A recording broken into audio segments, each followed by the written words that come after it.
Shalom, Shalom, shalom. Buenas tardes, profesor. ¿cómo está? ¿Cómo está, Muy bien, Ana? muy bien, gracias a Dios. Aquí estamos muy contentos de poder transmitir este vivo con usted y compartir todo su conocimiento, disfrutar de esas enseñanzas tan maravillosas que usted nos brinda. Eh, bueno, para empezar, yo no creo que usted necesite introducción porque mucha gente lo conoce, pero lo que sí y sé que a usted no le gusta mucho las presentaciones, así que vamos a empezar diciendo que usted es un profesor y un investigador de todas las cosas maravillosas que tienen que ver con este universo y que es una persona muy preparada con muchos doctorados que ha escrito bastantes libros, 23 ya van, ¿no? Bueno, algunas. Algunos y los que faltan. Así que el trabajo no termina, eso nos alegra mucho. Usted es una persona que ha estudiado y que ahora se dedica también a compartir sus conocimientos, lo cual nos alegra mucho y lo agradecemos enormemente. Gracias, Eh, gracias. bueno, y ya estando así en confianza, para empezar, el tema que nos convoca hoy es si la pregunta, ¿eres religioso o espiritual? ¿Qué nos puede usted decir de eso, profesor Mario? Bueno, en general, casi todas las religiones surgen por un problema político.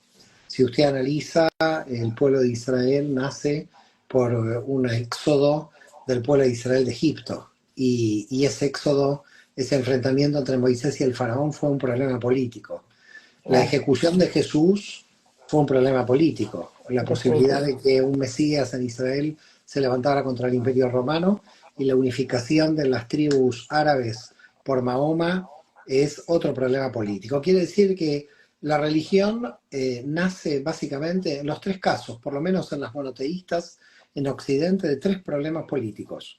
Un problema político de un pueblo esclavizado, un problema político de un juicio injusto a un rabino y un problema político de la falta de unidad política de la península arábiga a través del Islam, lo cual ya da la pauta de que toda religión nace desde un problema político.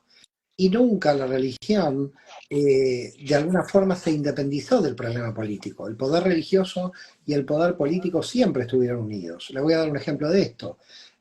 Moisés, que era el jefe político del pueblo de Israel, puso como primer sumo sacerdote a su hermano Aarón. Quiere decir que el poder religioso en el Ya. nacimiento del pueblo de Israel, que es lo que podríamos llamar el grupo sacerdotal, nace de la misma familia que el jefe político. Hoy esto sería totalmente criticado si un primer ministro pone al hermano en la conferencia episcopal española, ¿no? Sería una cosa rara. Sí. Entonces, la segunda es que el cristianismo también nació de un problema político, pero nació de un derrotado, es decir, de un hombre crucificado. Por lo Ya. tanto, las coordenadas del cristianismo son diferentes en su nacimiento a las coordenadas del judaísmo y el islam. El judaísmo y el islam tienen coordenadas parecidas de nacimiento, porque los dos nacen de alguna forma directamente desde el poder. En cambio, el cristianismo nace desde la derrota del poder, pero cuando en el siglo IV toma el poder en el Imperio Romano, queda claro que nuevamente la estructura de la Iglesia cristiana se une al poder político. Dicho en otros términos, toda religión no puede dejar de ser política, es decir, tiene su nacimiento político y su desarrollo político. Y sobre todo el segundo punto de toda religión es que tiene una serie de creencias cerradas, llamadas dogmas de la fe, Ya. donde cualquier persona que no adhiere a estos dogmas de la fe no alcanza la salvación. En definitiva, si usted no cree o no cumple con alguno de los requisitos de estas tres religiones, queda automáticamente declarado en el infierno. Am, Entonces, estas serían las variables de la cuestión religiosa. La persona espiritual, el que está en el mundo espiritual, desconfía de verdades absolutas en el terreno de la religión, porque las religiones, aunque nuestras tres religiones se digan monoteístas, en el fondo son politeístas, porque en realidad cada uno cree tener la verdad para llegar a Dios. Y la espiritualidad es amplia, es libre, es decir, permite que cada uno llegue a Dios de la manera que quiera, de la manera que pueda, en las condiciones en que se encuentre. Es decir, cuando hablamos del campo espiritual, hablamos de una gran libertad para las almas de conectarse con la divinidad de un modo individual, de un modo totalmente privado. Y ahí tenemos muchísima cantidad de ejemplos. El primer ejemplo de una relación directa con la divinidad es el propio Moisés, que tenía una relación directa con la divinidad. Otro ejemplo es Abraham, otro ejemplo es Jesús, otro ejemplo es Mahoma. Todos ellos tenían contacto directo con la divinidad. Las religiones vienen a intermediar, vienen a que nosotros paguemos peaje entre la divinidad y nosotros. Y lo que plantea la espiritualidad es la comunicación directa. Por ese motivo, fíjese que Yeshua de Nazaret dijo, si quieres orar al Padre, enciérrate y ora en lo secreto. Es decir, ora desde tu casa. No se necesitaba una misa a las 8 de la mañana para orar al Padre. Esta fue luego la organización política de la Iglesia. Por lo tanto, aquí lo que sucede es que la persona espiritual desconfía de una persona demasiado religiosa. Es decir, puede existir una persona religiosa y espiritual al mismo tiempo, entendiendo de que todas las demás religiones tienen su camino, con lo cual no es incompatible que exista una Ya, persona religiosa y espiritual. Lo que a veces sucede es que hay mucha gente religiosa que no es espiritual, porque hay mucha gente religiosa fundamentalista que cree que su camino es el camino único para acceder a Dios y todos los demás vamos al infierno. Por lo tanto, claro, si todos los demás vamos al infierno, se pone en juego, se pone en jaque el amor al prójimo. Porque ¿qué amor al prójimo va a tener alguien que me envía al infierno? Es ya, decir, es un amor al prójimo muy extraño. Por lo tanto, ya, cuando cualquiera de las religiones dice amor al prójimo, hay que estar un poco alerta para ver si es amor al prójimo de mi comunidad o amor al prójimo en serio. Es decir, si es un amor al prójimo a todos, o cuando usted está en contra del pastor, el amor al prójimo se termina y entonces usted pasa a ser el enemigo y no el prójimo. Es una ya, situación como muy extraña la que sucede en algunos ámbitos religiosos, porque hay mucha gente religiosa que si usted no está en el grupo, usted directamente está en la fatalidad, en el infierno, en la mentira, ¿no? Hay muchos grupos cerrados, de una mentalidad muy cerrada, que si usted no pertenece a ese grupo, no le hablan nunca más. Yo he tenido gente amiga de que durante 20 años estuvo en un grupo determinado y cuando se fue de ese grupo determinado no le hablaron más. Conozco el caso también de una persona amiga que era monja durante muchos años, que conoció el amor de su vida, se enamoró, dejó los hábitos y por no, supuesto invitó a todas las hermanas a su boda y no fue nadie, no fue ninguna. Entonces, definitivo. claro, si usted ve estos ejemplos, se da cuenta de que en la religión existen fundamentalistas que hay que sospechar si tienen amor al prójimo o no, porque declaran el amor al prójimo, pero no lo ponen en práctica. Ya. Em, ¿Cree usted que todo esto se debe mucho a que las personas no estudian, uno, la historia? Para mí ha sido muy importante estudiar la historia, la teología, eh, estudiar las raíces del cristianismo, porque definitivamente hoy en día se vive un cristianismo como si Jesús no hubiera sido judío, como si los apóstoles no hubieran sido judíos, como si ellos hubieran eh, y se habla incluso cuando uno pregunta, hasta en Google usted pregunta y dice, te contestan que el cristianismo lo fundó Jesús, cuando Jesús no fundó ningún Así es. cristianismo. Jesús solo quería acercarnos a la divinidad de una manera sincera y personal. Así es, así es. Entonces, Es lo que se llama en historia retroproyección, es decir, uno ve lo que quiere ver y le endilga una identidad que todavía no estaba construida en ese momento. Es decir, el cristianismo se desarrolla en el siglo segundo, sobre todo, ya en el siglo tercero está totalmente formado, y entonces se declara cristiano aquella persona que nunca vivió en el cristianismo. Los apóstoles eran todos judíos. Esto pasa mucho. Por ejemplo, Maimónides nació en el Al-Ándalus, no nació en España. Y todos decimos que Maimónides nació en España, pero España no existía cuando nació Maimónides, existía, ya, existía el califato de la Al-Ándalus. Con lo cual, hay muchas retroproyecciones, muchas, muchas. Mire, yo estoy cansado de escuchar, por ejemplo, la Palestina en tiempos de Jesús, cuando Ya, el otra. nombre Palestina no existía, Exacto. se lo pone el emperador Adriano en el siglo segundo. Tampoco la gente sabe ni por qué festeja el Año Nuevo. Mm, Hay 2.000 millones de cristianos en el mundo que no tienen ni idea de lo que es el Año Nuevo, ¿no? El Año Nuevo es la circuncisión de Jesús. La Imagínese. circuncisión de Jesús como judío, 8 días después de su nacimiento, que Mm, por supuesto no fue el 25 de diciembre, pero Roma lo fijó el 25 de diciembre. Pero si usted cuenta 8 días desde el 25 de diciembre, que son los 8 días obligatorios para esperar a la circuncisión, porque se circuncida el octavo día, ya, Jesús fue circuncidado a los 8 días, luego del 25 de diciembre hipotético, habría que hablar de esta fecha, que es otro problema, ya, sí, y en consecuencia hay 2.000 millones de cristianos en el mundo que a nadie le informó, nadie fue informado de que están festejando la circuncisión de Jesús. ¿Y por qué? Porque si a los 2.000 millones de cristianos un día se levantan y saben que su año nuevo es la circuncisión de Jesús, se reconectan con el judaísmo y la identidad cristiana empieza a hacer agua. En definitiva, llegará un momento que los 2.000 millones de cristianos van a tener conciencia de que son judíos, es decir, que son judíos espirituales. Por supuesto que no cumplen las observancias de la Torá porque eso está dado para el pueblo de Israel a nivel nacional, pero que lo que crea Pablo a través de su prédica es un Israel internacional. Aquí hay dos Israel. El Israel nacional, que somos aquellos que genealógicamente, entre comillas, porque hubo también muchos conversos, descendemos de los antiguos judíos, y aquellos que se denominan hoy cristianos, que en realidad, cuando se levanten un día a la mañana, realmente entenderán de que todos ellos son judíos espirituales. En el momento en que hay 2.000 millones de cristianos que siguen las enseñanzas de un rabino judío, ellos son todos los cristianos automáticamente judíos espirituales. Y eso que todavía falta investigar el Islam, que es algo que todavía queda pendiente, porque el Islam le debe al judaísmo y al cristianismo su desarrollo.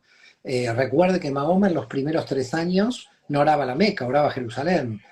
Entonces, estamos en una fase donde el cristianismo está descubriendo sus raíces judías, pero vamos a pasar a una segunda fase donde el Islam va a tener que reconocer sus raíces judeocristianas.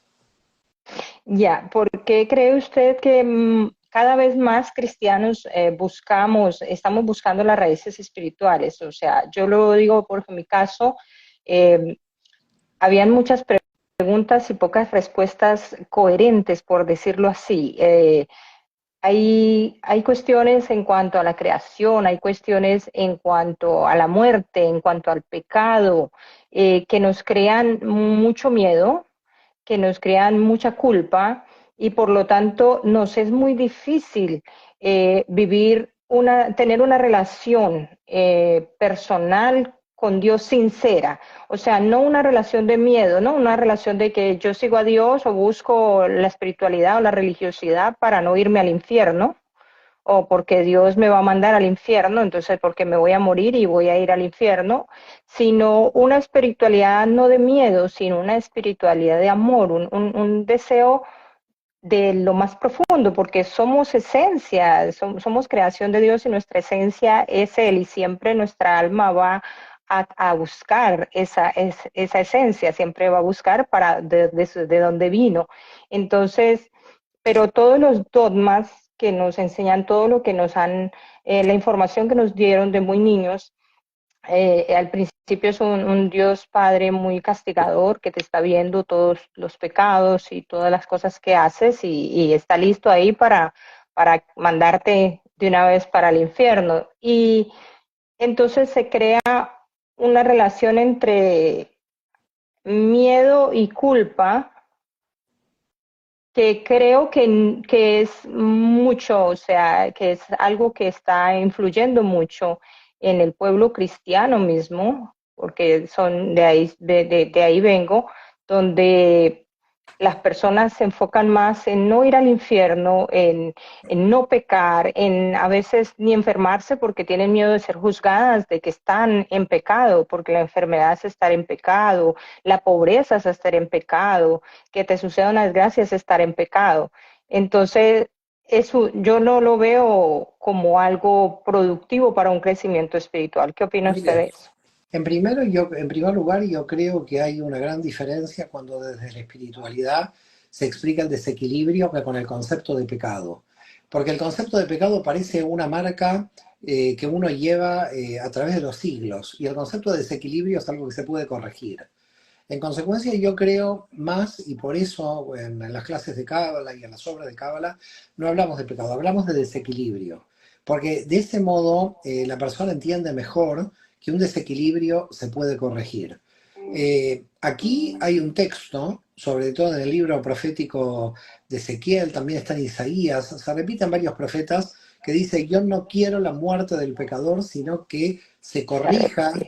y de alguna manera cambie sus desequilibrios. Yo creo que hay muchas autoridades religiosas que están en plan reemplazo de Dios y me parece que esto es muy peligroso. Es decir, nadie puede reemplazar a Dios juzgando a los demás.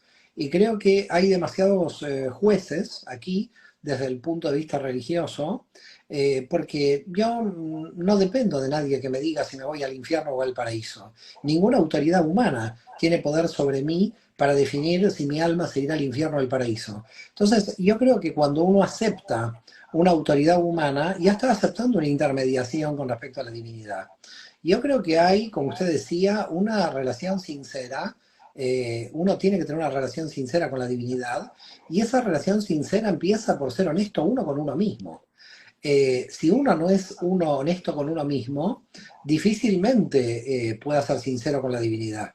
Entonces, esta honestidad radical, esta sinceridad que uno busca, porque la realidad, Ana, es que el que no es sincero y se mantiene en el desequilibrio, no tiene paz interior. El que tiene paz interior es realmente el que alcanza cierto equilibrio, aunque sabemos en la cábala que hay un desequilibrio constante, ¿no? Ya. Que siempre estamos desequilibrándonos para crecer. Pero en realidad, el problema aquí que tenemos es que hay demasiados jueces, es decir, acá hay demasiados pastores y pocas ovejas. Es decir, hay demasiados jueces y mucha gente enviada al infierno por autoridades humanas. Entonces yo creo que hay que revisarlo todo desde la base y por supuesto poner en jaque, en juego, poner en cuarentena a todas estas autoridades humanas que con una soberbia increíble desde el podio nos están juzgando a todos como inferiores, porque en realidad todos somos iguales ante Dios. Y por lo tanto, si somos todos iguales ante Dios, nadie me puede venir a juzgar qué hago de mi vida privada o qué no hago de mi vida privada. Es mi relación de mi alma con la divinidad. Si yo tengo un desequilibrio, lo sufro yo. Por supuesto, lo pueden sufrir los que están en mi entorno también, que muchos huirán si estoy desequilibrado, porque tratarán de alguna manera también de rectificar. Pero digamos, a lo que vamos aquí, lo que se esconde detrás de una autoridad humana religiosa que juzga es soberbia. Entonces a mí me parece que hay que revisar estas cuestiones, porque la gente lamentablemente en su ignorancia cree en esta autoridad humana de juicio, cree en esta, le dan un poder. Es decir, si alguien tiene el poder es porque alguien se lo da. Yo veo un pastor, veo un clérigo, veo un rabino y le puedo saludar como a cualquier otro. Y le saludo con cualquier hijo de vecino, porque no tienen más poder que nadie. Cuando alguien por una vestimenta o por un rol institucional le otorga un poder, esta persona toma ese poder si tiene el ego desequilibrado. Y muchas autoridades religiosas, ni hablemos a veces en el terreno político también, pero ahora estamos hablando más del tema religioso espiritual, eh, hay dos desequilibrios que se unen. El miedo de muchos seres humanos a, de alguna manera, que alguien les diga lo que tienen que hacer, y el que tiene un ego desequilibrado que se pone en una situación de decirle lo que tiene que hacer. Es decir, están los dos desequilibrados. Entonces, Bueno, en realidad se juntan dos desequilibrados. Un jefe religioso que tiene mucho ego, marcándole a alguien que está perdido y que le muestra como supuestamente el camino. Entonces sí, hay como en dos todo. partes desequilibradas para que se forme esta relación. Para que haya un abusador, tiene que haber uno abusado, definitivamente. No, tiene que darse. El tema es que el abusado se deja y el abusador lo desea. Es decir, hay dos deseos desequilibrados. por parte, es una relación totalmente desequilibrada, lo que llamamos en la cábala espalda con espalda. Están los dos desequilibrados y se unen ambos en ese desequilibrio. Entonces, claro, la única forma de salir de aquí es o que ese jefe religioso pueda controlar su ego y realmente trabajar su humildad frente a la divinidad, o que el otro no le transfiera el poder. Pero cuando se juntan los dos es muy difícil salir de ese desequilibrio. Es muy difícil, son años de intentos de comprensión. Es decir, la persona tiene que ir viendo todas las contradicciones que existen, y a veces son 15 años, 10 años, 5 años. No es tan fácil salir de relaciones desequilibradas. Pero, ¿sabe? Hay un, em, hay un sentir, es, la cuestión es, pienso que un determinante muy grande es la falta de conocimiento de la historia, como le decía antes, la falta del interés por la lectura, por el escudriñar las escrituras a fondo, también la mala interpretación que ha habido a lo largo de los años, definitivamente, de las escrituras, por las traducciones, eso lo sabemos porque fue escrita en un idioma, luego fue traducida a otra y luego vinieron muchas más traducciones y cada traducción ha sido como dejar una parte, porque cuando vamos a palabras como pecado, en realidad es un error, un error que se comete. En realidad la traducción literal del hebreo, pecado, al español, no sería la traducción exacta, Así es, pecado. así Porque, es. porque la traducción, si me dicen, cometiste, a mí me dice alguien, cometiste un error, mi sentir es, quiero enmendar mi error, o sea, quiero aprender para mejorar, para aprender a hacer las cosas bien. Pero si alguien me dice, cometiste un pecado, mi sentir es inmediatamente culpa y condenación, porque El, no veo como que pueda salir de aquí, o sea, el término original es error, es decir, pecado es errar en el tiro, con lo cual es error y el error se puede enmendar. El concepto de pecado parece como no enmendable, parece que tiene más que sí, ver con un pecado original que uno no se lo puede sacar nunca. no, no hay Es por forma. lo menos lo que sienten los cristianos. Yo no nací en la cultura cristiana, yo solamente de alguna forma veo y me conecto con muchísima gente, la gran mayoría de los alumnos de la escuela de Kabbalah proviene de raíz cristiana. Todos, por supuesto, se conectan con las enseñanzas de Jesús, que son totalmente judías, es decir, de un judío, de un gran rabino, pero después no pueden conectar con la estructura de la iglesia, porque ya entramos en una situación de poder. Ahora, la cuestión es un poco más profunda. ¿En qué sentido? Si queremos profundizar. Es decir, Ya, yo creo que es hora ya de algunos temas profundizar. definitivo. La primera cuestión para profundizar es la siguiente, y espero que se pueda seguir la lógica del asunto, ¿no? De lo que estamos analizando.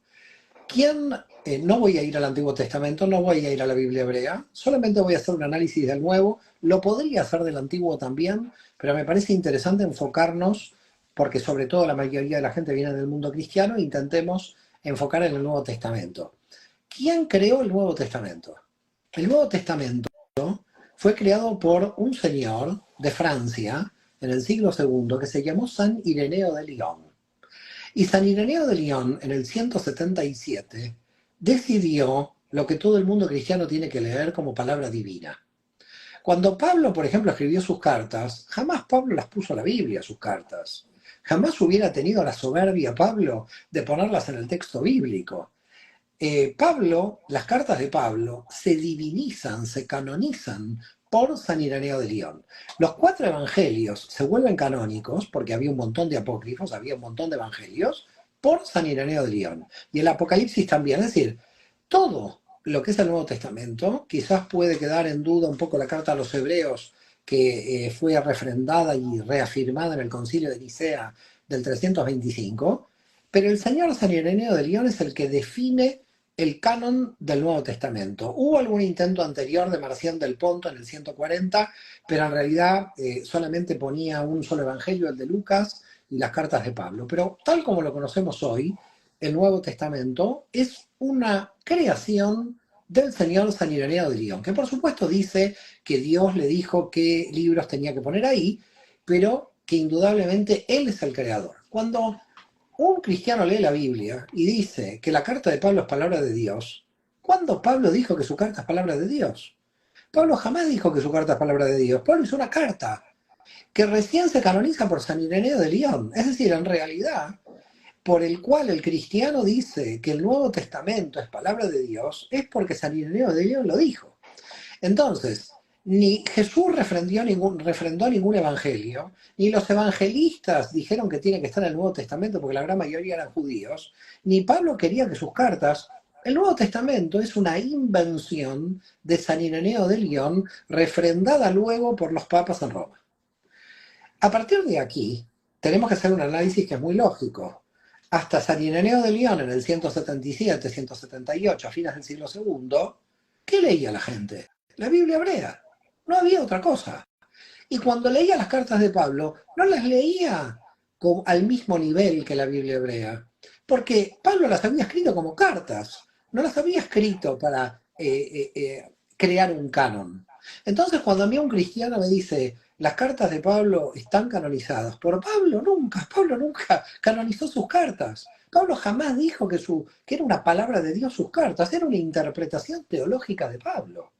Y todo esto lo crea San Ireneo de León. Por lo tanto, yo creo que lo que hay que también tratar de difundir es realmente cómo es la historia, tal como usted lo dice, cómo fue el desarrollo histórico, qué pasó aquí, qué está leyendo un cristiano. Después podemos entrar también con el judaísmo y podríamos seguir con la crítica histórica a las religiones. Pero básicamente, cuando alguien dice en la iglesia, vamos a leer la carta a los romanos de Pablo, Pablo jamás pensó, número uno, que su carta iba a estar al mismo nivel que la Torá. Eso lo inventó San Ireneo de León. Jamás Pablo dijo, mi carta tiene que estar en la Biblia hebrea. Entonces la pregunta es, las cartas de Pablo están obligadamente en el canon por Ireneo de León, y entonces el cristiano en la iglesia dice carta de Pablo, creyendo que Pablo hizo la carta para que esté en la Biblia, y Pablo nunca escribió una carta para que esté en la Biblia, ni los evangelistas escribieron sus evangelios para que estén en un canon al mismo nivel que la Biblia hebrea. Por lo tanto, aquí tenemos algo muy fuerte en el análisis profundo de esto. El cristiano no lee un texto que fue justificado por Pablo, ni por Pedro, ni por Santiago, ni por nadie. Fue el señor Ireneo en León que a fines del siglo segundo, diciendo de que Dios le había marcado qué tenía que ser, es el que crea el canon. Con lo cual, cuando un cristiano lee el Nuevo Testamento, no está leyendo que Pablo pretendió poner esa carta. Está leyendo que Ireneo de León puso esa carta para ser divinizada. Él la divinizó en el siglo segundo. Imagínense. Entonces, si viene Jesús por segunda vez y se encuentra con este tenderal, con este chiringuito, que primero viene como judío, por supuesto, pero además no podría creer que sus enseñanzas están al mismo nivel que el texto de la Torá. Es decir, yo no lo veo con la soberbia a Jesús de creer que él hubiera querido que sus enseñanzas estén en el mismo nivel de la Torá. Al contrario, él dijo que vino a cumplir la Torá, no a que sus enseñanzas estén al mismo nivel de la Torá. El cristianismo lo inventa Ireneo de León en el siglo segundo, en el 177, cuando crea el nuevo canon. Como no estaba el canon formado, desde la muerte y desaparición de Jesús hasta el 177, todos los que creían que Jesús era el Mesías leían solamente la Biblia hebrea, y las cartas de Pablo y los evangelios los leían como libros subsidiarios de interpretación de la Torá. Claro, Y hoy en cuando uno día, dice esto, cuando uno mm, dice esto, porque la verdad os hará libres, cuando ahí, uno dice esto, bueno, hay que enfrentar la verdad histórica. ¿Qué podemos hacer? Esta es la verdad histórica. Es decir, yo no estoy inventando que Ireneo de León creó el Nuevo Testamento. Esto es la verdad histórica de la creación del Nuevo Testamento. Por lo tanto, al final lo que uno se da cuenta, que los dogmas no son inmutables. Lo que sucedió es que hay un desarrollo histórico para llegar a ese dogma. pero hoy en día en las iglesias, se lo digo por conocimiento de causa, se predica más de Pablo que de Y Jesús. seguramente, ¿por qué? Se Porque Pablo tiene. enseña, Claro, las cartas de Pablo son ley, y aparte de eso, a base de eso, ahora sí se salva o se condena. Entonces uno dice, bueno, ¿a qué punto? O sea, yo a veces lo he analizado de la siguiente manera. Al principio, para ustedes los judíos, Dios es uno, como lo dice el Shema Israel, y Perdón, solamente un perdón, Dios adorarás. perdón. Usted como cristiano tiene que decir para nosotros los judíos, no para ustedes. Usted está hablando Ok, para mal. los... Así es, así Todo es, cristiano tiene que decir para nosotros los judíos. ¿Cómo así ustedes? es. Si Sí, usted es así es, parte, Pablo correcto. no dijo en Romanos 11 que usted es parte de Israel. Así mismo es, somos injertados Están injertados, al olivo original. usted está injertado al olivo, así que usted diga nosotros los judíos. ¿Cómo dice Sí, nosotros los judíos? así mismo es. Entonces, cuando nos enseñan, cuando se transmite una información errada o mal interpretada, siglo tras siglo, tiempo tras tiempo, generación tras generación, cada vez como que se diluye tanto que ya no llega ni la esencia, ya prácticamente se puede ver, creo, para mi modo de ser, yo respeto a cada quien, su pensamiento, su creencia, pero para mi modo de ser, cuando uno recibe una revelación de Dios, no puede quedarse tranquilo, no puede decir, no, pero no, porque yo aquí pertenezco y para que no se enojen los demás y para que mis hermanos no me dejen de hablar, pues yo me quedo callada y sigo negando, como dice, vivo en negación. Pues no, no debe ser porque cada alma tiene su camino. Entonces, para mí es que si se nos ha transmitido algo mal desde un comienzo, ahora ahora no hay una raíz firme, ahora estamos prácticamente con unas verdades a medias o a un cuarto, por No, decirlo ya, no en este hay. momento. Las prédicas no profundizan ya más en cómo uno establecer una identidad, una relación personal con Dios, cómo uno establecer una espiritualidad sincera, sino más bien que no hablen del pastor, que no hablen de los líderes, que no hablen de los hermanos, que no se peleen en cómo deben de ir siempre a la iglesia para que no les falte el trabajo, que en vez de ir a trabajar más tiempo tienen que ir a la iglesia más tiempo, que se debe estar más con los hermanos que con los otros que no son hermanos para que de pronto no se vayan a desviar. O sea, ¿cómo puede una persona crecer espiritualmente con una enseñanza tan superficial, diría yo? O sea, con una Eh, enseñanza de la espiritualidad tan superficial. en principio, quizás los que nos están oyendo están esperando la respuesta que no se puede en esas condiciones, pero la respuesta es sí se puede, porque todas las condiciones desfavorables que Dios trae al alma es para que el alma adquiera más potencia. Es decir, en realidad todo lo que parece en contra es a favor. Lo que en la vida de una persona parece en contra siempre es a favor. Cuando nosotros transmutamos de que todo es a favor, nos estamos dando cuenta, mire, cuando un pastor le dice a alguien, no vaya con los hermanos desviados, y hay algo muy raro ahí, hay algo muy raro porque Jesús se la pasaba con la gente desviada. Entonces, es como muy raro esta prédica de no ir con los hermanos desviados. En realidad, se tendría que ir a los supuestos desviados para poder establecer contactos con ellos, número uno. Ya, Segundo, decir que los demás son desviados y uno no es desviado es una soberbia increíble, porque todos estamos desequilibrados. Con lo cual, decir que unos están desviados y otros no, es una soberbia por parte de la autoridad religiosa. La gente, mira Ana, la gente no es tonta. La gente se despierta. Y la gente cuando hay un pastor, un rabino y un clérigo que dice tonterías, la gente se da cuenta. La gente cada vez está evolucionando más, la gente lee más, la gente piensa más. El problema de las autoridades religiosas es que siguen tratando a la gente como ovejas. Es decir, seguimos en la relación pastor-ovejas y aquí somos exactamente. todos pastores. Es decir, aquí el problema es que no hay una relación pastores-ovejas. Lo que yo diría es que nos hemos transformado en pastores. Se terminaron las ovejas. Entonces, claro, los pastores quieren seguir pastoreando y no pueden, no hay más, no hay nadie más para pastar. No hay más ovejas aquí. Por lo tanto, cuando una oveja se vuelve pastor, el pastor ya no le puede decir nada. Entonces, ya se terminaron las ovejas, pasó el tiempo de las ovejas, donde la gente era analfabeta y solamente el clero podía leer la Biblia y todo el mundo ignorante seguía lo que la autoridad religiosa decía. Estamos en una época de gran alfabetización, mucha gente ya sabe leer y escribir, va al colegio primario, va al colegio, la gente pregunta, la gente piensa. Durante muchos siglos la gente no podía pensar, tenía que trabajar todo el día para sobrevivir. Ahora tenemos muchas ventajas. Tenemos tiempo para meditar, tiempo para reflexionar, tiempo para pensar y el poder se desintegra.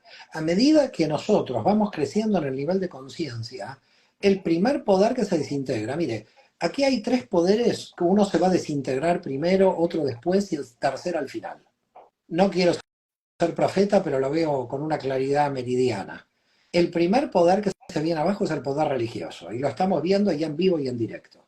Ya la propia Iglesia Católica ya está perdiendo fieles a mansalva porque ya nadie cree que un papa es intermediario con Dios, ya ni los propios católicos lo creen. El poder religioso se viene literalmente abajo. Luego vamos a pasar en la fase donde se va a caer el poder político. Este va a ser más difícil porque el poder político cuenta con el ejército. Por lo tanto, el poder político no va a ceder tan rápidamente a nuevas estructuras del poder político. Y al final, el poder económico. Con lo cual, yo creo que tenemos que seguir aumentando nuestro nivel de conciencia, tenemos que seguir estudiando, tenemos que seguir, porque cuando todas las ovejas se vuelvan pastores, entonces vamos a entrar en la era mesiánica. ¿Y cómo cree usted que es el mejor comienzo para una persona que está ahora en la búsqueda de profundizar? ¿Cuál sería el camino para empezar?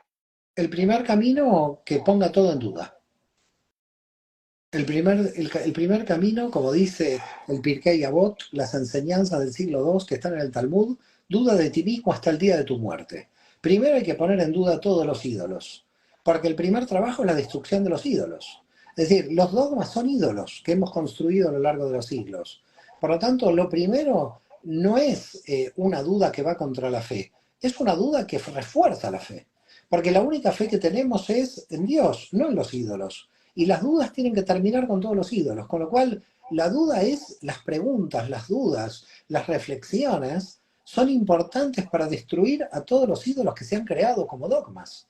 No podemos llegar a Dios si los ídolos no están destruidos. Si seguimos teniendo ídolos que nos intermedian, estamos ante un problema. Ídolos físicos o ídolos ideológicos, o ídolos en las ideas.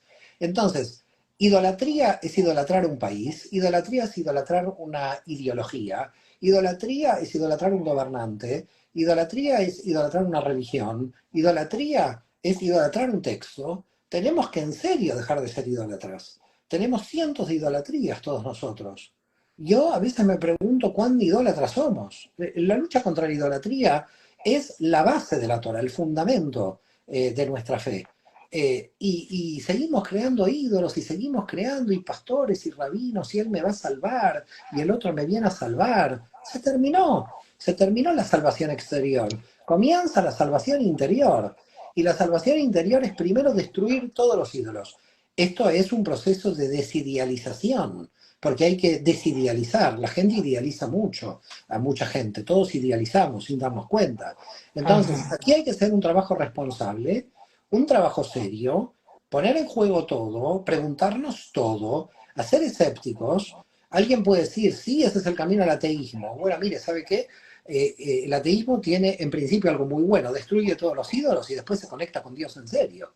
Es decir, tampoco hay que tenerle miedo. Es decir, en realidad no hay que tenerle miedo a nada. Si todo esto es creación divina, nosotros, bueno, así decía Primo Levi en uno de sus libros, los cabalistas son la gente sin miedo.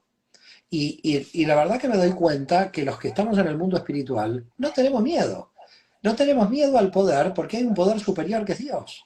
Por lo tanto, no hay poder político, poder religioso ni poder económico que nos frene. Yo creo que volvemos otra vez a 20 siglos después, más o menos al martirio de los primeros cristianos. Vamos a volver a una época parecida donde los mártires van a ser a nivel internacional, no va a ser un martirio solo en el Imperio Romano, porque el poder no va a querer dejar el poder y nosotros, los que estamos percibiendo la mentira de siglos, vamos a tener que hablar, no nos vamos a poder quedar callados. Es decir, la libertad del alma en su relación con la divinidad es lo que se viene y que las religiones se preparen para el nuevo paradigma. y no están preparadas, porque lo que están haciendo es mantenerse en el poder. Yo creo que aquí hay un cambio de paradigma.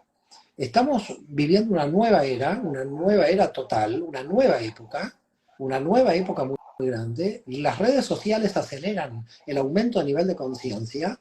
Nos estamos comunicando de manera transversal, por lo cual estamos teniendo no un poder jerárquico, estamos teniendo un poder transversal. Usted y yo, ¿quién tiene poder aquí? Usted sobre mí, yo sobre usted, nadie.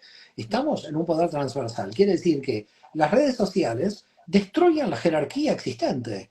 Se terminan las jerarquías, que es lo que se preveía en la Cábala de hace siglos, que es lo que se llama el orden circular de Miriam. Se dice que cuando la hermana de Moisés bailó en el desierto con las mujeres con panderetas, Ya. en forma circular, rompía la estructura jerárquica. Esto lo trae un cabalista no muy conocido, que se llama Eliashev, el Rab Eliashev, que dice, en la época futura no habrá jerarquía, se termina la jerarquía, es la época mesiánica, donde en realidad nos vamos de alguna manera, todos vamos a ser compañeros, y se acabaron, por eso digo, se acabaron las ovejas.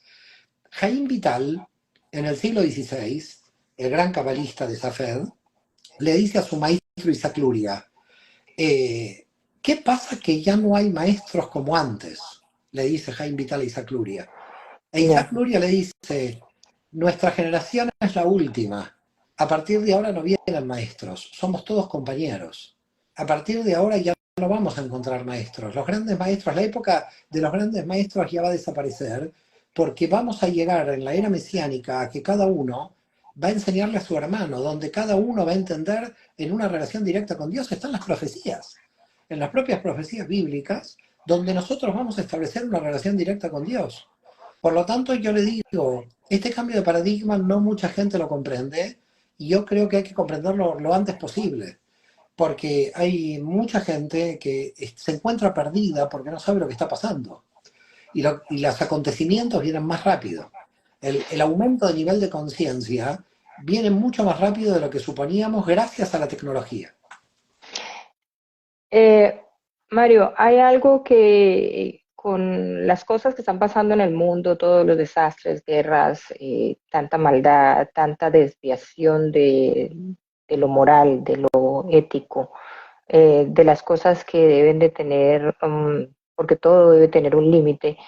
eh, de pronto es un sentir mío de que cuando se habla de todo esto se crea así como un pesimismo, ¿no? Como ya un sentir apocalíptico. Y lo que muchas personas hacen, en vez de buscar de pronto la profundidad, buscan más como el decir, no, ya, bueno, esto se acaba pronto, viene el apocalipsis, todas las cosas ya, ahora con lo último que está pasando en Israel, lamentablemente, ya esto es el Armagedón, ya se acabó todo. Es muy apocalíptico la percepción de muchas personas que están en la religiosidad. ¿Cómo poder cambiar, ayudar, por lo menos guiar, dar una luz para que haya una conciencia, un cambio de conciencia, una amplitud de conciencia de que en realidad nosotros no podemos estar esperando que venga el apocalipsis, que venga el rapto, aunque sea lo que nos han enseñado, de que nos van a llevar y nosotros nos vamos a salvar y además el pueblo, el resto se va a perder, o se va a tener que vivir toda la desgracia.